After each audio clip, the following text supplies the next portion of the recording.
Hello everyone, I'm Javier Cifuentes-Faura from the Department of Financial Economics and Accounting at the University of Murcia in Spain.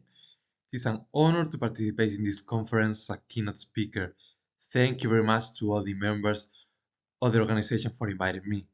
We will talk about the importance of economics and public debt with the lecture entitled Identifying the Explanatory Variables of Public Debt and its Impact on the Economy.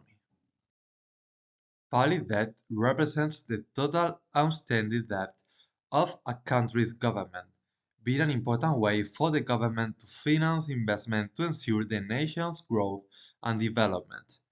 It is a fundamental element for government institutions both because of the amount of its revenues, which partly compensate for the possible collection deficiency of taxes, and because it represents an essential instrument of monetary policy for the government.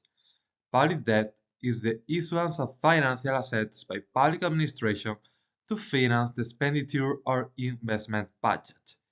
These financial asset issues grant the holders who acquire them the right to receive interest or coupons over time, which are fixed in advance with the issues. Public debt is currently used to finance many of the actions carried out by the state. It is a way of obtaining financial resources for the different administrations to cover expenses or investments. As economic indicator, it is one of the most important to know the financial state of a country.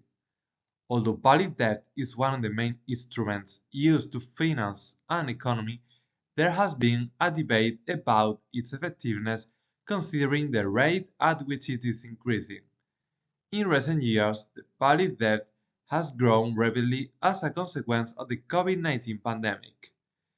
In many countries, the relation between economic growth, GDP, debt to GDP ratio has reached multi-decade heights. Solutions to this unprecedented challenge should be a policy priority for countries as a whole, both at the national and local levels. It should be taken into account that municipalities are also responsible for high levels of spending due to insufficient basic resources, leading to increased debt.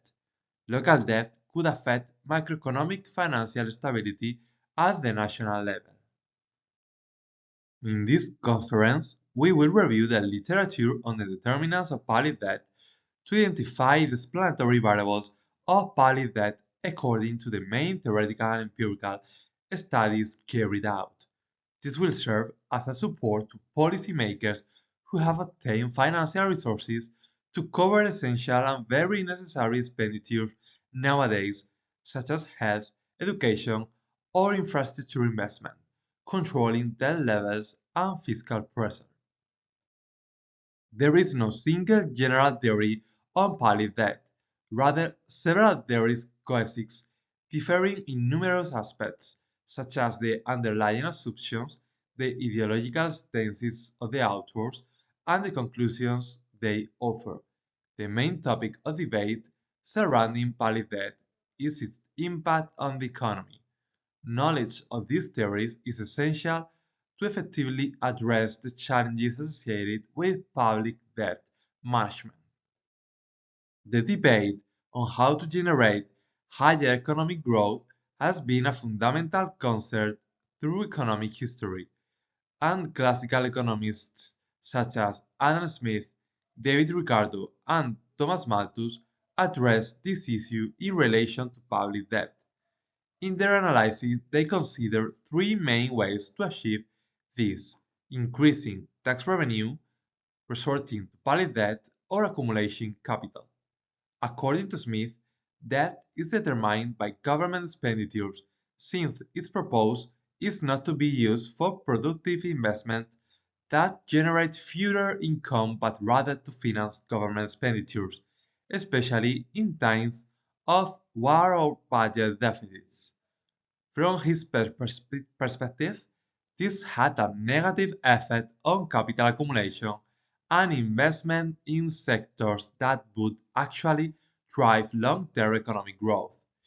He argued that public debt would never be amortized, meaning that it was not expected to be repaid in full.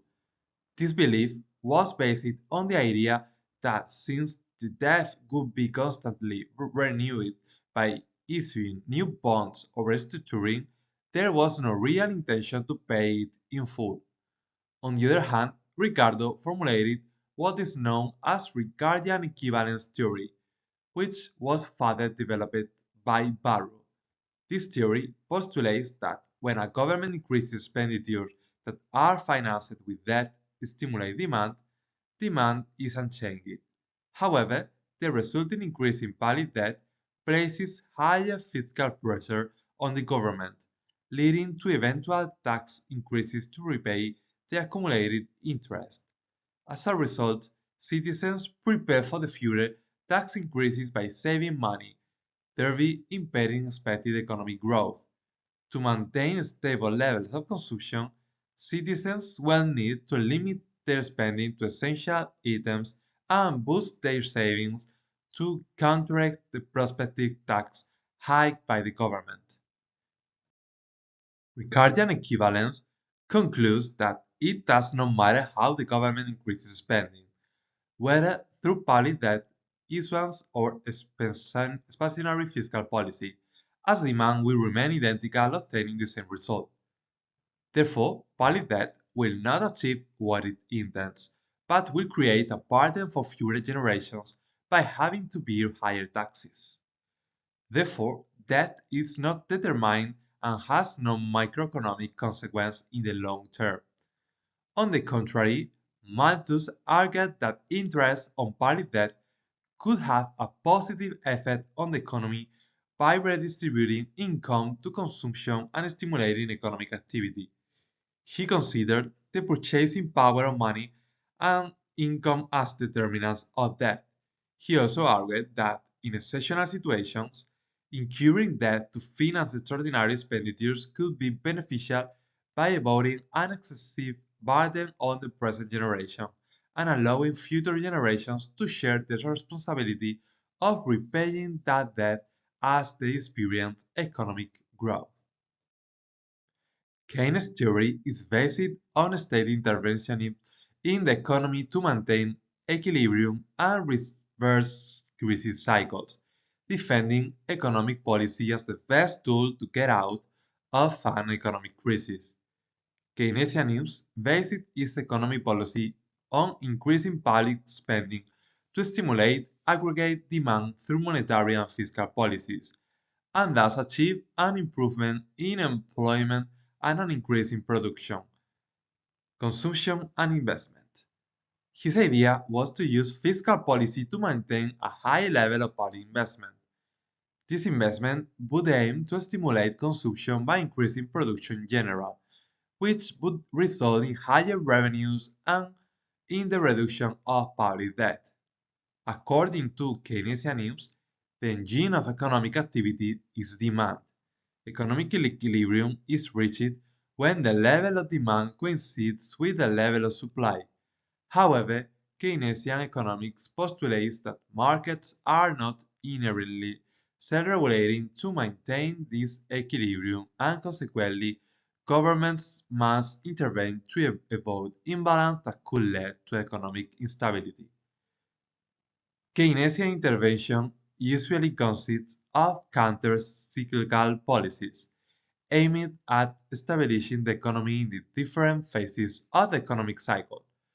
From the Keynesian perspective, the existence of accumulated public debt is not necessarily considered a problem in itself. This is because the increased taxes that citizens may have to pay to cover the interest on the debt can be offset by the interest income that those same citizens receive on their holdings of public debt. In a sense, Keynesian theory suggests that the government can use debt as a tool to manage the economy, especially during economic downturns, without causing an unsustainable burden on taxpayers. Although the financing of expenditures is one of the main causes of indebtedness, there are also political reasons, such as government ideology, political strength, having a majority, and the possibility that indebtedness is influenced by a strategy related to the electoral cycle, that is, the potential existence of a pattern of political indebtedness that is linking to the timing of elections. According to this theory, politicians increase spending and maintain or reduce taxes in the run-up to elections in order to please citizens and stay in power. This theory suggests that political conflicts of interest may entail that rulers incur higher deficits and increase debt to increase the number of votes in elections, thus manipulating politicians' fiscal policy instruments for electoral purposes. There are four lines of work that have emerged within the hypothesis and theory of the political budget cycle. First, there is opportunities behavior focused on signaling government competition in the run-up to elections. Second, there is opportunities behavior justified by the explicit consideration of oblivion in an environment of dynamic inconsistency. Furthermore, politicians may show opportunistic behavior by taking actions to win elections and investing in assets that would provide them cover in the event of defeat. Additionally, partisan behavior existed assuming varying preferences regarding the level and structure of public spending. Although economic theory suggests a variety of potential factors that could generate public debt, there is no unanimous agreement on which are the most important. Most of the literature on public debt has focused on analyzing its impact on economic growth and economic performance in general, paying less attention to the determinants of public debt. The majority of the studies center on performance and influence analysis to evaluate the correlation between changes in specific variables and the level of debt. Other studies go a step further and engage in causality analysis, following, among others, the Granger approach. The determinants depend to a large extent on the specific economic and political context of each country and the global situation. External factors can exert significant pressures on a country's finances and ultimately contribute to the expansion of its public debt. Among the main factors are global financial crises, which tend to spread rapidly internationally, generating a cascade of adverse effects on national economies. These crises can affect financial markets, reduce foreign investment, and trigger the need for costly government intervention to stabilize the economy. On the other hand, recessions in developed countries can reduce the demand for export products and services, affecting the exports of developing countries and putting additional pressure on their public finances. With commodity prices, especially if a country relies heavily on commodity exports, can lead to a decline in export revenues and consequently the need to resort to public debt to cover budget deficits. There is an extensive variety of political, institutional, and macroeconomic factors that can affect the overall amount of debt. We have classified the variables under analysis in several subgroups: economic and finance variables, demographic variables, and institutional and political variables. The first group, economic and finance variables. This group comprises a series of key indicators that reflect the economic health and development of the country. These indicators include, among others, economic growth, real GDP per capita, unemployment, inflation, investment or trade opens, standout, gross fixed investment, debt service paid, money supply, domestic credit provided by financial sector, trade, imports and exports, natural resources rents, and military expenditures. The relationship between public debt and economic growth has been widely addressed in the literature, obtaining different results depending on the study. For example, related to unemployment, this is one of the most influential variables when making economic decisions, and an increase in employment implies the need to take measures that can be partially financed by public debt. For example, related to trade opens, this tends to improve public debt levels by attracting foreign investors. The vast majority of studies state that the level of the country's public debt depends on its previous level and the public deficit. Population and population density may also be important factors in the level of public debt. There is also no consensus on the effect they have on debt. For example, for Benito et al., population density implies lower total spending, which would lead to lower debt levels, while Sinha et al. And Balaguer et al. Find no significant effect. On the other hand, Ashburn et al. State that an increased population raises the likelihood of requiring more public spending, consequently leading to a rise in public debt. However, Swamy concludes that population growth negatively affects debt, and Bittencourt argues that there is no significant relationship between these variables. Now we go with the last group, institutional and political factors. This group considers factors that affect the quality and strength of governance in the country. These include corruption, government effectiveness, policy stability, good regulation, political strength, electoral majority, electoral cycles, and political regime type. The perception of government corruption has a greater positive effect on death ratios in developed countries than in developing countries, being a drag on growth and potentially an obstacle to reduce the debt. And during electoral periods, politicians may be motivated to increase public spending and resort to borrowing to gain electoral support. Now we are going to resume the most important conclusions. Public debt has become a relevant issue for government institutions today. Although there is an extensive literature on public debt, it is important to note that most of this research has focused predominantly on analyzing the effects that debt has on macroeconomic variables, leaving the study of the underlying determinants of public debt in the background. Studies have highlighted key economic factors, such as economic growth and interest rates, as important determinants of public debt. However, it is essential to recognize that these economic factors can only partially explain the observed changes in public debt, suggesting the presence of other influential elements, such as institutional and political variables. The vast majority of these studies show that the current level of a country's public debt depends on its previous level and the public deficit. Gross domestic product (GDP) plays a crucial role, usually negatively, in the dynamics of public debt.